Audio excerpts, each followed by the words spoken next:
Welcome to Whispering Loudly, the award-winning Workshop Whisperer podcast, as featured by Apple, with Rachael Evans, the #1 automotive business coach in the aftermarket, thanks to titanium sponsor Mechanic Desk and gold sponsor Podium. Whispering Loudly is the Workshop Whisperer podcast. Today is a JFDI episode, and I remember there was discussion when these episodes first came in about if we were going to say the word or beep the word. Mm-hmm. Is there any beeps in the audio imaging? I don't think it is. It's just a JFDI. Yeah, it's just a JFDI. We try and be well behaved. Can I say it and we can beep it? Sure. Just do it.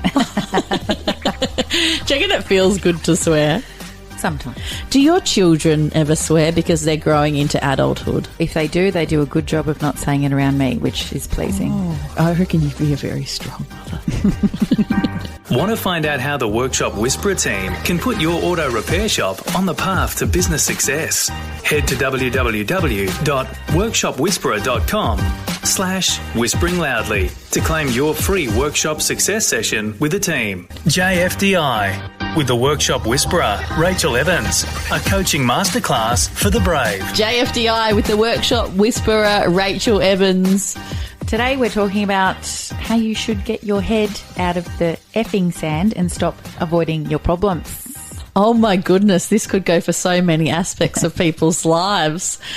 What are some of the common scenarios in which someone would put their head in the sand, Rachael Evans, in regards to an auto repair shop? Generally two areas. One is money, the other is team. Okay. I can see how they could both be painful to work through, and that's why people do it. Yeah, so they will just put it to the side or think it's going to resolve itself. And, of course, we know if you've got money issues and it's a lack of financial literacy that's stopping you from understanding and taking action, then you can't ignore it forever because you will run out of money if it continues. So that's one big area where people put their head in the sand. And to help counter that, we actually created a little mini program. It's a 5-day challenge to help you find $50,000 inside your business that you were either not charging out or you had lost. It had fallen through the leaky buckets in your business. That's fascinating. And on the first day, we give everyone a turbocharged mini course on financial literacy. Okay. Help people to understand the different sections of the profit and loss and the balance sheet. Help them to understand how if something's not working right at the top of the profit and loss, you haven't got a hope of having a great net profit at the bottom of your profit and loss. How the net profit on the P&L has to pay your debts, but your debts aren't listed on the profit and loss. They're listed on the balance sheet.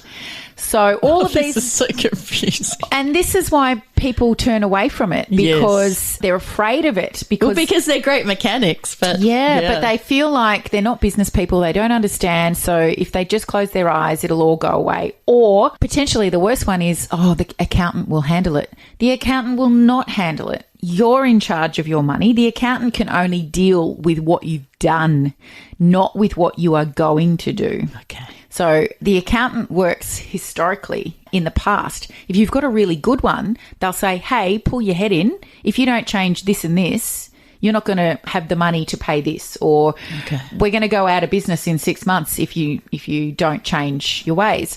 They'll give you the support to understand the financial reports. But if you've got one of those accountants that's just doing your tax, then they're not going to give you that advice at all.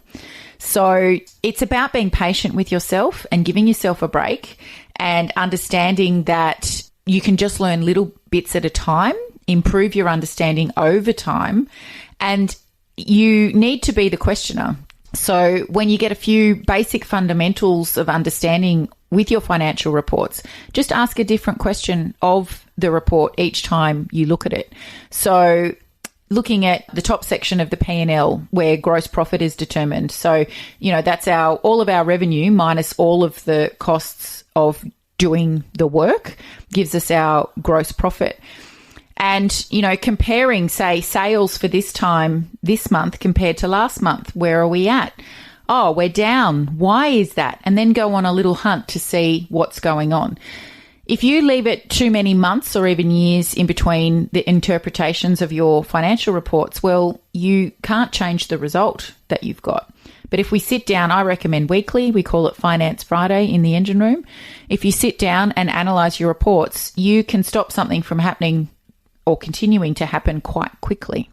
But if you just continue ignoring it and thinking your accountant's going to sort it out, well, you might outrun it for 18 months, 2 years, but then it'll all come crashing down and you'll find that you are a whole month or 2 months behind with being able to pay your parts bills. And then it's a real scramble to get back in front. Yeah, loans and stuff like that. Yeah.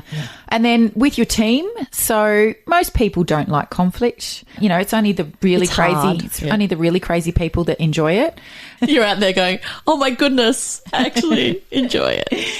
It leads to not dealing with conflict inside your team, leads to laissez-faire leadership.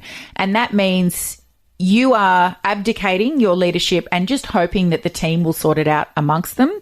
And that's not going to work for the majority of your team. It's going to work for your toxic team members who don't want you looking over their shoulder anyway and who want to run the joint according to the way they like things. Yeah.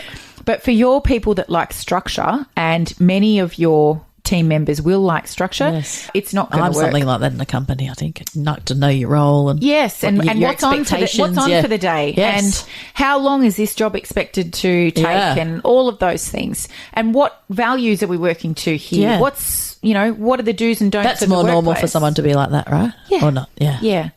If you don't step up and lead the team, then you've just got chaos, really, and that's not a productive workplace, and it's certainly not an efficient workplace. So you've got to put your big boy or your big girl pants on. You've got to lead, and you've got to create gaps or voids for other people to step into leadership. It's your job to grow leaders as the business owner. It's no one else's job, it's yours. Yeah, so then when you go away, you feel secure and pass it on to someone else who can make decisive decisions when you're not there. And that's why many auto repair shop owners don't feel they have the opportunity to get away, because they have retained control for too long and they've not created opportunities for other people to step up and lead autonomously. That was a big JFDI. Yeah. I hope you're okay after that.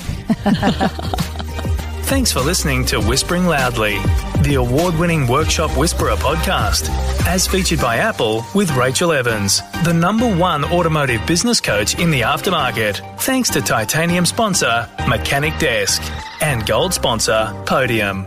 Want to find out how the Workshop Whisperer team can put your auto repair shop on the path to business success? Head to www.workshopwhisperer.com/whispering loudly to claim your free workshop success session with the team.